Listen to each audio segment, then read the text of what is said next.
Un dossier incompréhensible. 2 ans et demi après les faits, un viol sur une enfant de 4 ans, ce collectif féministe dénonce une impasse judiciaire. On ne peut pas rester devant ces faits en disant « Ah, c'est dommage, il n'y a pas eu suffisamment de personnel pour traiter cette affaire ». C'est pas possible. La société actuelle ne peut pas l'accepter. On est dans l'injustice, là. Novembre 2016, à Genlis, un instituteur est mis en examen pour viol sur l'une de ses élèves. Rapidement, les charges contre lui s'effondrent, mais la justice met 18 mois à lever sa mise en examen.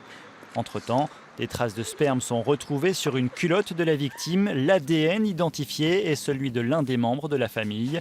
L'enquête est alors retirée des mains de la gendarmerie.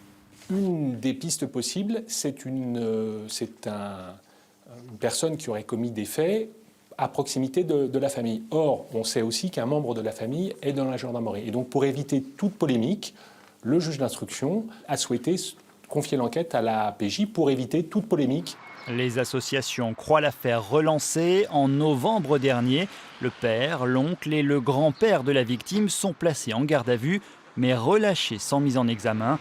6 mois plus tard, l'enquête est au point mort. Les associations demandent des mesures urgentes pour protéger l'enfant. La mise à l'écart de la famille, qui pour le moment, nous la considérons comme étant un danger.